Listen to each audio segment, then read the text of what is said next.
what's up mga amigo, na umara jud atong overhaul nga Mazda 6 no. So ato na ning paslak karon no.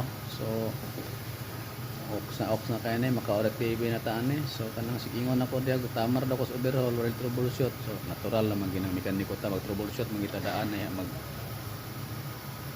mag decision doon sa problema. So dili man ta kaingon nga dita mag troubleshoot. Tanang mekaniko mag troubleshoot kina siya sa pagkabalon nimo sa daot o dinimo troubleshoot daan. Dili ka kaingon nga dili ta mag troubleshoot. Natural na ng troubleshooting diha.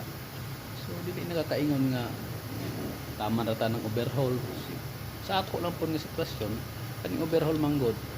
Dako ni siya share sa kuha diri, dako kong sweldo aning overhauling. So kanang troubleshooting ginagmay na lang na bulak-bulak na na. So natural man ng tanang mekaniko mo troubleshoot man gina siya sa pagkinsay mo ingnon. Dili man ta kaingon nga dili ta ka troubleshoot. So diha pa lang ko daan sa una. Troubleshoot isigutan. Sos hindi na matabang. So, kapoy na kay istorya kay taas na kay istorya onong troubleshoot. Kaya mga troubleshoot tag-as ka ng istorya na, dili na ingog kuan-kuan na ng istorya kay troubleshooting ko na tag-as mo na siya nga trabaho.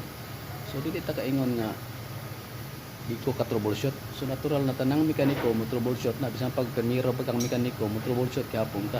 Di na mawala na kay usa pagkabalon mo sa auto dili ka mo troubleshoot. Correct TV, ra kay the world. Oh yeah, peace.